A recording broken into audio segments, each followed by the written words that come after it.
नमस्कार दोस्तों, स्वागत है आपका हमारे इस शो तेरी बात में। दोस्तों, आज हम चर्चा करेंगे देश में चल रहे एक बहुत ही सनसनीखेज ड्रग्स केस के बारे में। दोस्तों, आजकल कोई भी न्यूज़ चैनल खोल लीजिए, ऐसा लगता है जैसे मान लो कि इंडिया में पूरे प्रॉब्लम सॉल्व हो चुके हैं और एक ही प्रॉब्लम बची है, जिसमें एक बड़े एक्टर का बेटा एक ड्रग्स केस में फंसा हुआ है और उसको बचाने में लगे हैं कुछ पॉलिटिशियंस। तो दोस्तों, क्या हम डिज़र्व करते हैं कि हम उन्हीं पूर्वजों के वंशज है, वही इंडिया के हम नागरिक है जिसमें कभी इतने बुद्धिवंत या इतने टैलेंटेड लोग हुआ करते थे कि जिन्होंने बहुत ही स्ट्रगल करके हमें एक आज़ादी दिलाई, और क्या हम इसके सच में हकदार है। दोस्तों, जैसे कि मैं तेरी बात करता हूँ, आप सब जानते हैं कि हम जो देख रहे हैं, जो मीडिया दिखा रही है, जिसमें लाखों करोड़ों रुपया खर्च करके भी किसी को इतनी पॉपुलैरिटी नहीं मिलेगी, उतनी पॉपुलैरिटी इन दो लोगों को मिल चुकी है, जिसमें पहला नाम है आर्यन खान और दूसरे है महाराष्ट्र के एक बहुत ही बड़े कैबिनेट मिनिस्टर, जिनको कि कोई नहीं पहचानता था। लेकिन जब से ये केस शुरू हुआ है, तब से मान लो पूरे देश में उनके नाम का चर्चा ही चर्चा है। तो दोस्तों, इस टेढ़ी बात में हम ये खोजेंगे कि क्या आर्यन खान वहाँ पे उस क्रूज़ पे, उस जहाज़ पे गोटी खेलने गया था, और अगर उसको किसी एक बहुत ही अच्छे, मैं किसी का यहाँ पे समर्थन नहीं कर रहा हूँ, और अगर उसको वहाँ पे उस जहाज़ पे अगर कोई अधिकारी जाके पकड़ता है, तो उसके ऊपर क्या हमें एसआईटी का मतलब होता है स्पेशल इन्वेस्टिगेशन टीम लगा के उसका हमें एक कैरेक्टर असैसिनेशन करना चाहिए, या वो बच्चा वहाँ पे या वो जो लोग वहाँ पे जहाज़ पे थे वो वहाँ पे क्या कर रहे थे, ये इसकी खोज करनी चाहिए। जैसे कि दोस्तों, हम सब लोग जानते हैं ये पूरा केस, ये पूरा मैटर सब फालतू है। मेरी इस टेढ़ी बात को इतना शेयर करना दोस्तों कि इस केस का फैसला करने वाले जज के पास भी ये वीडियो पहुंच जाए, और वो उनके फैसले में रेड जहाज पर ही हुई थी, वो किसी बैलगाड़ी पे नहीं हुई थी, इतना तो कम से कम ना लिखे। जैसे कि हम जानते हैं, इसके पहले भी एक बहुत ही बड़े फिल्म स्टार जो कि खुद को ह्यूमन बीइंग कह के बहुत ही खुद को एक प्रोपोगंडा उन्होंने करके रखा है। बीइंग ह्यूमन बीइंग का कुछ टैग लगा के कुछ भी नहीं होता है। हिट एंड रन में जो पकड़े जा चुके थे, उनकी केस में व्हाट्सएप में तो यहाँ तक चल रहा था कि वो जो लोग मरे थे वो किसी के गाड़ी के नीचे नहीं, एक ट्रेन से मर गए थे। यहाँ तक भी जज फैसला सुना सकते हैं। तो क्या दोस्तों, हम ये डिज़र्व करते हैं? आज भी हमारे सामने एक ऐसा ही केस चल रहा है, और बीइंग इंडियंस, क्या हम इसको ऐसे ही बर्दाश्त करते रहेंगे? इंडिया में क्या पूरे प्रॉब्लम्स ख़त्म हो चुके हैं? आर्यन खान अगर किसी खान का बेटा है तो उसे ऐसे ही छोड़ दिया जाएगा?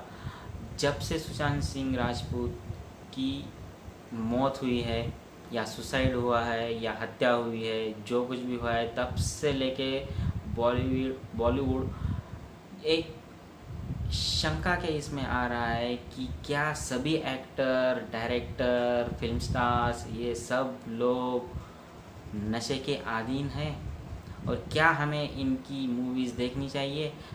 और एक एक्टर है हमारे जिनका नाम है संजय दत्त, इनके ऊपर तो कोर्ट ने फैसला भी दे दिया कि इनका डायरेक्ट इन्वॉल्वमेंट था। इनके ऊपर एक हमारे बहुत ही बड़े मराठी एक्टर है जिनका नाम है नाना पाटेकर, इन्होंने तभी कह दिया कि मैं इनके साथ कभी काम नहीं करूँगा। लेकिन जब से ये फैसला आ गया है, जब से ये विक्टिम करार दिए गए हैं, संजू बाबा का जो भी फिल्म्स है, जितने भी जो भी उनका करियर है वो प्रोलिफरेट हो रहा है, बढ़ रहा है, और नाना पाटेकर का तो कोई फिल्म ही नहीं आ रहा है। तो क्या दोस्तों, हम इतने भी हम गिर चुके हैं, इतना भी हम सोच नहीं सकते हैं कि किस एक्टर को कितना तवज्जो देना है, किसको कितना ऊपर उठाना है या किसको गिराना है। दूसरी बात यह है कि हमारे जो पॉलिटिशियंस है वो भी इस बात को बेवजह की तवज्जो दे रहे हैं। हमारे बहुत ही रिनोन्ड कैबिनेट मिनिस्टर है महाराष्ट्र के, जो सोते जागते नहाते धोते हर समय, जिनको चरस, गांजा, अफीम और तमाम जो ये नशे की चीज़ें वही उनको दिख रहा है, उसी का डेटा वो प्रिपेयर कर रहे हैं, उसी का प्रेजेंटेशन वो देते घूम रहे हैं मीडिया में। मेरी उनसे ये दरख्वास्त है कि साहब आप ये पूरा छोड़ दीजिए। आपकी जो पार्टी है, आपकी पार्टी जो महाराष्ट्र में सरकार में है, आपकी पार्टी जो मैनिफेस्टो जो आपने जनता को सपने दिखाए थे, उन मुद्दों के ऊपर आप बात कीजिए। आपका काम नहीं है साहब, आपका दर्जा बहुत ही बड़ा है, आप कैबिनेट मिनिस्टर है, आपके मुंह से चरस इसने इतना चरस खाया था, ये चरस के इसमें नहीं था, ये गांजा नहीं खाता था, ये तंबाकू नहीं खाता, ये सिगरेट नहीं पीता, ये बातें करने के लिए आप कैबिनेट मिनिस्टर नहीं बने हैं साहब। आप 2 जिलों के, गोंदिया और परभनी ज़िला, मैं भी परभनी ज़िले से आता हूँ सर, परभनी ज़िला और गोंदिया ज़िला के आप गार्डियन मिनिस्टर यानी कि पालक मंत्री हो। रिसेंटली आपने परभनी का दौरा किया था और आपने बहुत सारे आश्वासन दिए थे कि हम ये करेंगे वो करेंगे, लेकिन हम क्या देख रहे हैं कि आप वहाँ पे जाके बस चरस, गांजा, अफीम, तंबाकू, इस सिगरेट, इनके बारे में बात कर रहे हैं। सर ये आपका काम कतई नहीं है। आप एक पब्लिक फिगर हो, आप जनता का काम कीजिए। छोड़ दीजिए, ये छोटा मैटर है, बहुत ही छोटा मैटर है सर। ये कौन वानखेड़े क्या कर रहा है, इससे आपको कुछ भी नहीं होना चाहिए। कौन कहीं से फर्जी डिग्री लेके किसने नौकरी पाली, अगर इसके ऊपर हम SIT लगाए तो भारत में तकरीबन 50 लाख कर्मचारी है। हर एक की अगर इन्वेस्टिगेशन करा दी जाए तो आधे से ज़्यादा तो फ्रॉड ही हो गए।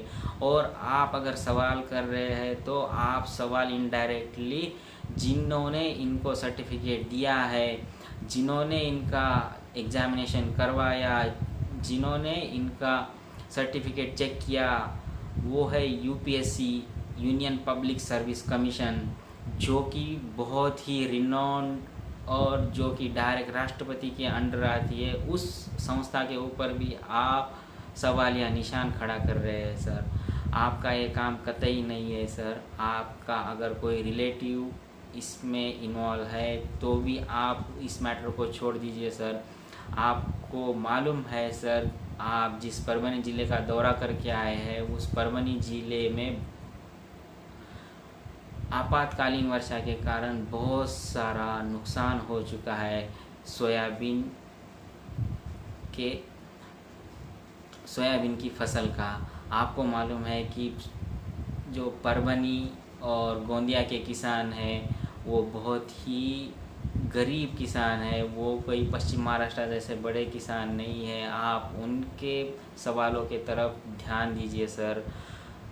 मैं आपको यहाँ पे टारगेट कतई नहीं करना चाहता हूँ सर, लेकिन मैं कोई भी न्यूज़ चैनल खोल के देख रहा हूँ जो नेशनल लेवल का हो या रीजनल लेवल का, मीन्स महाराष्ट्र का मराठी न्यूज़ चैनल हो, वहाँ पे बस यही न्यूज़ चल रहा है। मुझे तो ऐसा लग रहा है कि इंडिया में पूरे प्रॉब्लम जैसे ख़त्म ही हो गए हो। तो आपका ये काम कतई नहीं है सर। आप कृपया करके जो सोयाबीन के रेट 12 या 13 हज़ार से घट के 3 या 4 हज़ार रुपये पे आए हैं, उस पर बात कीजिए। आपका काम नहीं है कि तंबाकू, सिगरेट, इसके ऊपर आप बात करें। और आप ये कतई ना करें। अगर आपको पूरी शिनाख्त करनी है तो आप गोल्डन क्वाड्रिलेटरल क्या होता है और गोल्डन ट्रायंगल क्या होता है और इंडिया का इनसे क्या कनेक्शन है, इसके बारे में आप जान लीजिए सर। NCB को उसका काम करने दीजिए। वो एक बहुत ही छोटा मैटर है। तीसरी बात ये है दोस्तों कि इसके ऊपर एक एसआईटी का गठन हुआ है। एसआईटी का मतलब होता है कि स्पेशल इन्वेस्टिगेशन टीम। क्या करती है special investigation team? Special investigation team मतलब अगर कोई हाई प्रोफाइल अगर इशू देश में आ जाता है तो उसकी जांच करने के लिए बहुत ही टैलेंटेड और बहुत ही एफिशिएंट, बहुत ही नेकी से काम करने वाले अलग अलग डिपार्टमेंट के बड़े अधिकारियों को चुन के एक इन्वेस्टिगेशन टीम बनाई जाती है। लेकिन क्या इनको भी इनकी स्वतंत्रता से काम करने दिया जाता है? इसके ऊपर भी सवाल या निशान खड़े हो सकते हैं। लेकिन मेरा मुद्दा वो नहीं है। आप इंडिया में आज भी आप अगर देखेंगे तो 10 से 20 हज़ार एसआईटीज़ होंगे, स्पेशल इन्वेस्टिगेशन टीम्स होंगे, जो अलग अलग मुद्दों की जांच कर रहे हैं। और जांच कब शुरू हुई और कब ख़त्म होगी ये किसी को भी मालूम नहीं है। तो मेरा मुद्दा, मुझे यहाँ पे जो कहना है कि इस एसआईटी का पैसा इनको चार्ज कौन देगा? इनका जो एक्स्ट्रा पेमेंट है वो कौन करेगा? क्योंकि ये अधिकारी जो होते हैं वो अलग अलग डिपार्टमेंट से लाए जाते हैं। इनको उनका डिपार्टमेंट तो पेमेंट देता ही है, लेकिन एसआईटी के ऊपर होने से इनको अलग से पैसा देना पड़ता है। ये पैसा कहाँ से आएगा साहब? ये पैसा तो हम जैसे किसानों से ही आप लोगे, हम जैसे टैक्स पेयर से ही हम लोगे। तो बंद कीजिए ना ये तमाशा। हमारा पैसा आप किसी अच्छे काम के लिए यूज़ कीजिए, इंफ्रास्ट्रक्चर डेवलपमेंट के लिए कीजिए, रास्ते, पानी, बिजली ये हमें दीजिए। हमें आपने कितना तंबाकू खाया, किसने कौन जहाज़ पे गया, कौन जहाज़ पे नहीं था, इससे हमें कुछ भी लेना देना नहीं है सर। दोस्तों, मैं करता हूँ टेढ़ी बात, लेकिन मेरा यहाँ पे किसी की भी भावनाओं को कष्ट पहुँचाने का कोई भी इरादा नहीं था। अगर कोई मेरे इस टेढ़ी बात से आहत होता है तो मैं क्षमा प्रार्थी हूँ। दोस्तों, बात टेढ़ी है लेकिन सोचना ज़रूर। धन्यवाद।